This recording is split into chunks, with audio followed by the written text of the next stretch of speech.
Welcome back to Designed and Delivered for Destiny. I'm your host, Nicole Cherie. I'm a wife, author, life coach, business owner, and speaker. I was a mental health therapist for over 10 years, but now I want to bring the conversations from my office and bring it to you wherever you are. Each episode, we will discuss various topics related to your design, your deliverance, or your destiny. I'm glad you're taking time out of your busy schedule to tune in. So let's jump on in.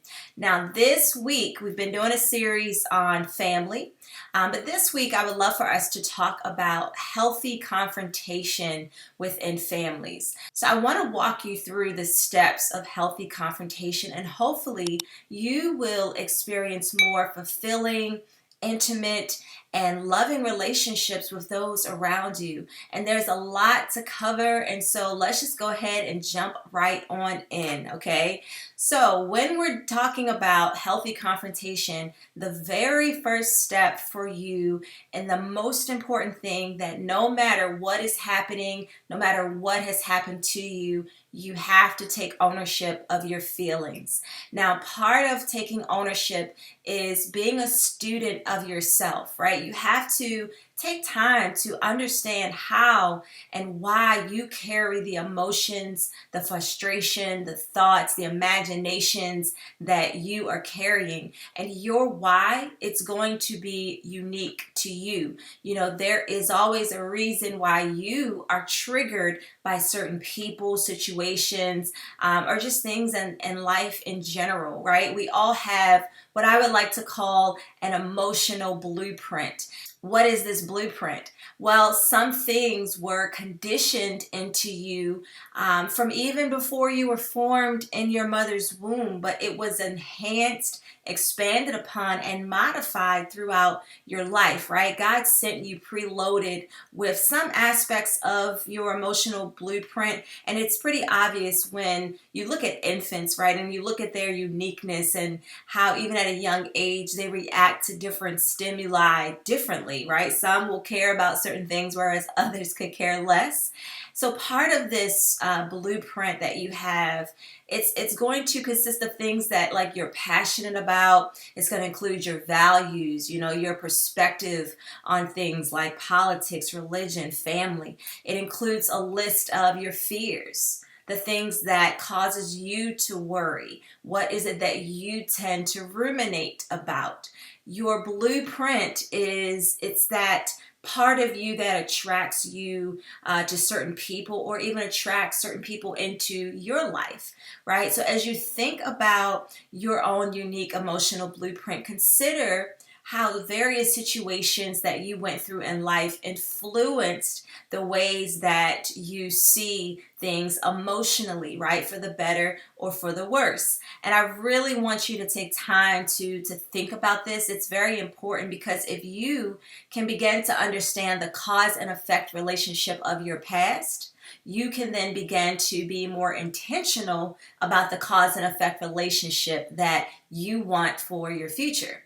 And the good news is that we know that our emotional blueprint, it's not fixed. You know, it's constantly changing, evolving, being modified, and being renewed. And if you think about it, like what you reacted to as a child, that eventually changed as you would mature and grow in knowledge, wisdom, you know, and understanding. You know, what triggered you back in the day no longer causes any emotional response, because you no longer care about certain things, or you've decided not to let those things impact you the way that they used to. Think about how your interest has changed over time.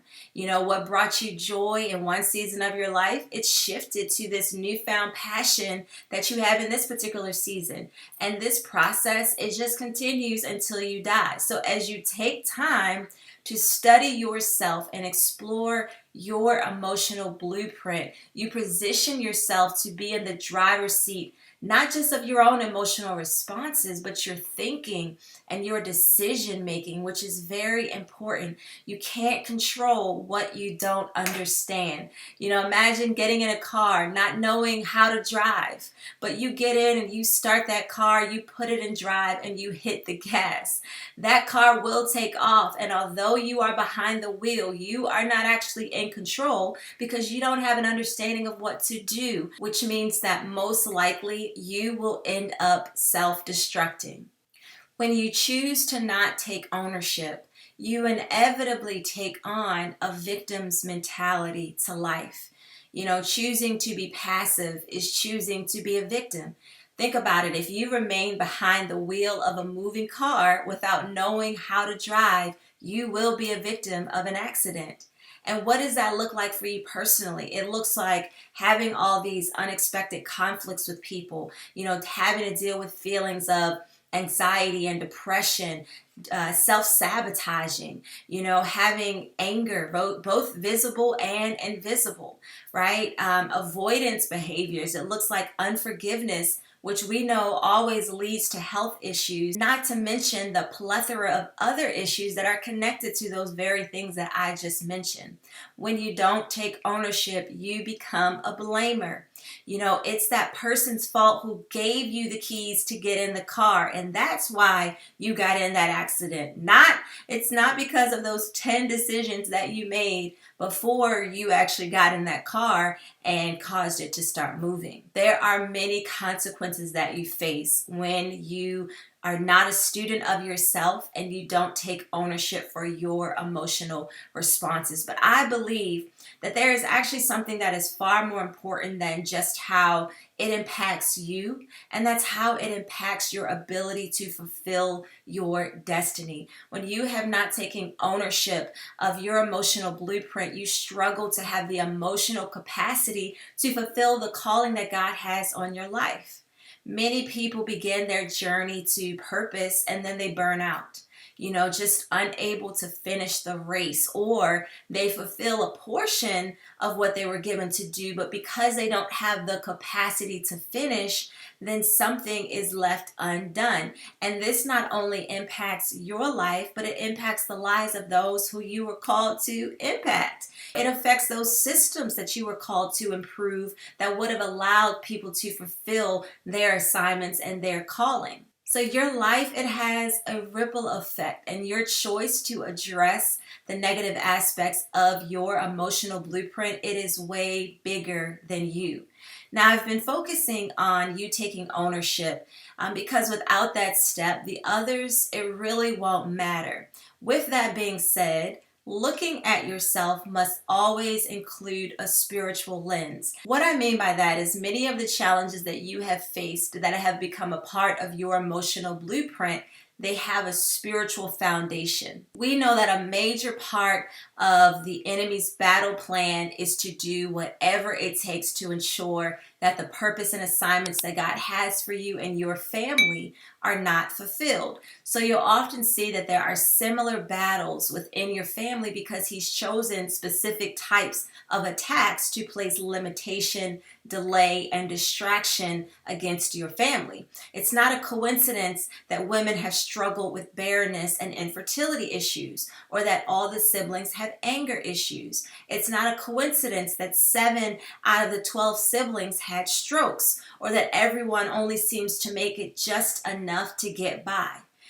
Part of assessing your blueprint is to assess what has been the enemy's battle plan against me and my family, because if that's not addressed, you will likely continue in those same patterns, cycles, limitations, delays, etc.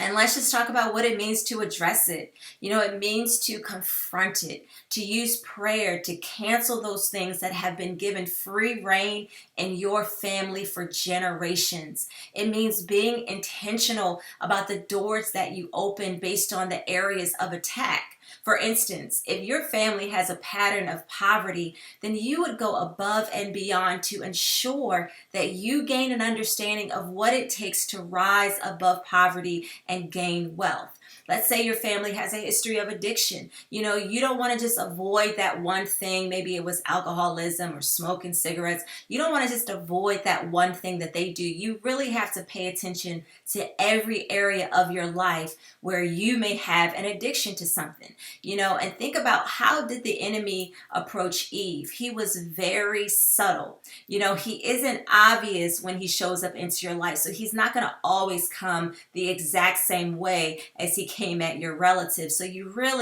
have to be spiritually alert and sensitive enough to notice when a door has been opened.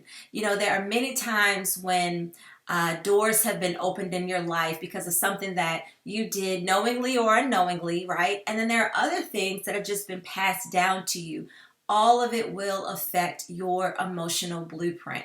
I used to think that I just had the type of personality that when I liked something, I would love it. I would go all in. Then I realized that this is a behavior pattern connected to addiction, which is something that was passed down to me from both sides of my family. And so people are often surprised when they hear me say I stopped doing things for certain periods of time, because they don't realize that I have to be very intentional about not allowing myself to be dependent on anything. Even something as harmless as, let's say, a cup of coffee, right? Your battle plan, it has to be intentional. So listen, I started off this episode saying that we are going to discuss various steps to healthy confrontation. And so far, I've spent half the time just talking about ownership, because again, that is the most important foundation of healthy confrontation and conflict resolution, at least from a skill standpoint. From a principle standpoint, obviously the foundation is going to be things like, having a desire for love within your relationships, peace, and just healthy relationships in general. But having that desire without the skill of ownership is really just wishful thinking. The next step that you want to take is to pray for wisdom and expect that God will give it to you. Wisdom is how things should be done specific to that situation. That person that you are confronting, they have their own blueprint. And what wisdom does is it will help you to take into account all of the aspects of that individual, just giving you the best ways to communicate and what to consider when speaking with that person. It gives you an idea of when would be the best time to have that conversation. Wisdom will take those skills that you already have and kind of refine them for you so that you will have success. It really is important for wisdom to take the lead in all of these situations so that your emotions don't try to take over. There's always going to be that battle between wisdom and your emotions. So allow wisdom to be at the center of every conversation, especially when there is an issue being addressed within your family. Now, a simple but profound step that you can take is to think about your triggers in advance so that you can already prepare for how you will respond. You may get triggered when someone gets defensive. Perhaps when people cut you off when you're speaking, right? Like you might be the type that gets triggered by certain facial expressions or emotions. And, if let's say you've done the work to address your anger, it may be a trigger for you when other people are not managing theirs and they're just directing it all at you. What would you do if you're just dismissed? What if they began to accuse you and just deflect everything that you say, right? Is there a name that they can call you that would trigger you? So these are just some common situations, but if you know the behavior pattern of the person that you're confronting, then it would be a good idea to think about those things in advance. But really, it's good to just know them in general, because you really never know when a situation may arise or someone may bring something to your attention unexpectedly. So let's just talk a little bit about the feeling of anger. And, often that is very much a part of what leads to these confrontations and conflicts within family. One of the questions that comes to mind for me is just, why is anger so powerful? You ever notice that when anger is heightened, the feeling you get in your body, it just affects everything. Your heart beats faster, your stomach feels funny, your thoughts go rampant, your vision changes, your hands, even your body temperature, right? Anger is a very powerful emotion. And when I think about it, right, I don't recall having this type of reaction when I have high levels of joy or peace or any of those other emotions. You ever thought about why that might be?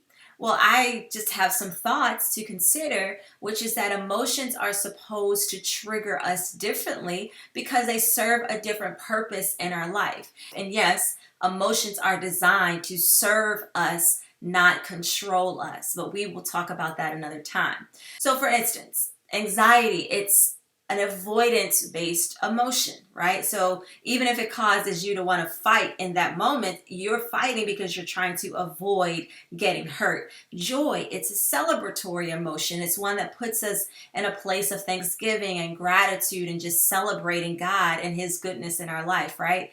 Anger, on the other hand, is a performance-based emotion. So there is an expectation that something needs to be done because something is wrong. So your mind, your body, and your emotions are all being prepared for you to do something. The problem is that what your body is preparing you to do is so intense. It's almost like you're about to take on this whole army of demons, right? Who has just been attacking your life and your family. However, all you're trying to do is have a conversation with your spouse. And by the way, your spouse is not a demon, right? They're just simply disagreeing with you about something important.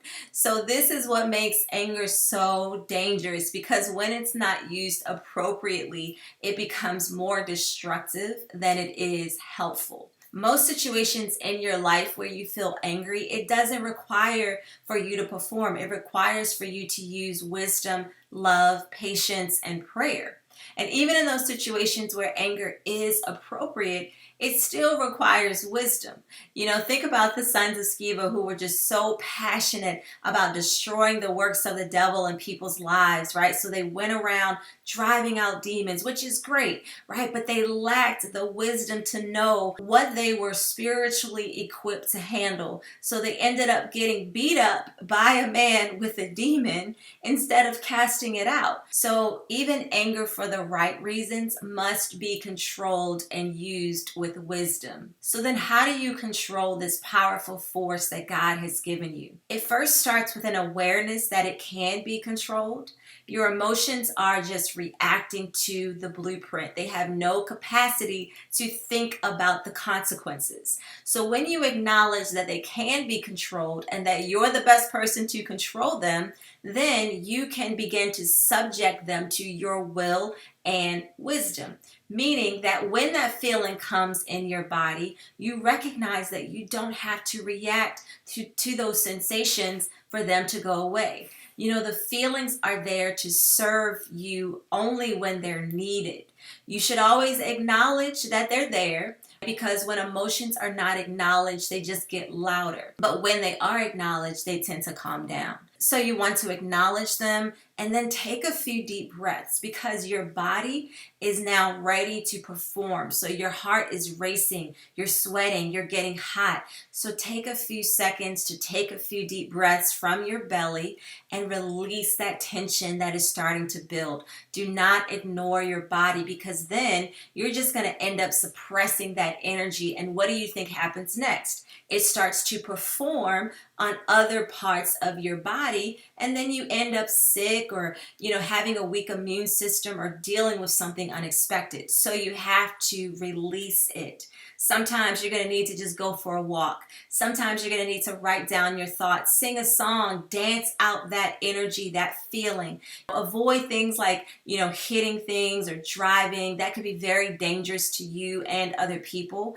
But find ways to just release that built up energy that doesn't involve covering it up with something like food or alcohol, smoking, things of that nature. So once you get your body to calm down, begin to just think about something good. Think about your values, who you want to be as a person. What are the principles that are guiding your decisions? Because really, no matter what situation you are facing, no matter what the person does, the word tells us that it is not what goes into a person that defiles them, but what comes out. So you want to be clear on what you want to come out of you, but also who you want to be. And that is most evident when there is some type of conflict or affliction in our lives. It's not always easy having those internal conversations in that moment. So I encourage you to just start doing it now. Start, figuring out who is it that who do you want to be? What principles do you want to guide your life so that it will become instinctual? If you've decided that when anger comes knocking, you will address it but remain in a place of love, then that is going to be your commitment to God and yourself in those moments, which will allow you to posture yourself to just pray internally and ask for God to give you strength in those moments to keep your commitment and to remain in that place no matter what happens to you. You're going to have to decide that you don't have anything to prove, that how people perceive you in those moments, it does not matter. Instead, what matters is how God perceives you, your heart, and the effort you are making to do things His way and not according to your flesh. All right, don't expect to get it right 100% of the time. There is only one Mother Teresa, okay? But again, as you make these decisions in advance that define your character, your values, and your emotional blueprint is going to take note of that. And all it needs for you is to put it into play, put it into action, apply those beliefs in real situations. Then what will happen is it will begin to modify your blueprint to include those updates. So in the future, it's going to be so much easier for you to respond from a place of love and peace and from your values. Now, let me just throw this out there. Some people believe that because they have not said anything to a person about an issue, that they have done so out of love and wisdom, and this is not always the case, okay? A lot of times it's because of avoidance and lack of skill. So really assess why you have not addressed that issue within your family or with that relative. Now, there are some skills that you want to use when communicating, which I won't have time to go over in detail today, but let's just talk about what happens after the situation takes place with that individual. One thing that you want to keep in mind is that every time a situation arises that causes any form of anger, you need to make note as to whether you've let it go, you want to come back to it, or it's just not worth your response. And this is important because you can unknowingly store a bunch of situations thinking that you let it go, but really you just stop thinking about it for a period of time until something happens that triggers it. So at some point in your day, reflect on what you experienced throughout that day and just ask yourself, is that situation resolved? If not, what can give me peace at least about the situation? So this is where you have to learn how to be satisfied with even the small things. So you may have to find peace in the fact that the situation was discussed in the first place. Perhaps that you actually spoke up and remained calm. You may find peace in your ability to bounce back after that situation happened and you were able to smile shortly after, which you were not previously able to do. Back in the day, it would have ruined your whole day, right? So find something that will give your emotions some closure, even though logically you may understand that there is still something that needs to be addressed or that it's not fully resolved. Now, when we talk about resolving things completely, what does that even look like, right? That depends on the situation. But resolving things does not always mean that there's going to be agreement on both sides. In fact, unfortunately, it doesn't even always mean that you're going to be able to address the issue with the person involved because that may not be safe. They may not be around. So there are many reasons you may not be able to have that conversation. But it is important for you to at least be aware of what will give you a sense of resolution within yourself, right? And for many people, taking that issue to God and putting it in His hands works great. And this doesn't mean avoiding having the conversation, but it's a way of not allowing yourself to be so tied to a particular outcome. It's where you can walk away just agreeing to disagree or not even being heard at all because you know that God is in control and that He will intervene. On the other hand, when you are able to speak with that person to resolve that situation, it requires for you to talk to them in a way that demonstrates openness, willingness to understand their perspective, and just a willingness to be vulnerable and allow people to see your heart. I love when someone's trying to sort out an issue and the conversation starts with statements such as, "My hope is that we can have," whether that's a great relationship or peace about the situation. right? Or something along the lines of, I hope you know how much you mean to me. When you start from the heart and end with the heart, it's easier to surround that conversation with love. When we just want to state our point and get things off our chest, that's not an indication that you want to invest in that relationship. But instead, you're just going through the motions of what people do in relationships. And often that's just to make themselves feel better. So it's very important that when you're communicating, you communicate from your heart. Now, we've talked about how crucial it is that you hold yourself accountable and you do not get too attached to a particular outcome. People are not always going to respond the way you hoped, no matter how thoughtful, mild-mannered or sensitive you may be in your communication approach. If you can at least be at peace knowing that you've done your part and you recognize that you can only control what you do, then you'll find yourself less frustrated with people when they don't respond in healthy ways. But you have to start with you. You can't just dismiss doing your part because you believe that they won't do theirs.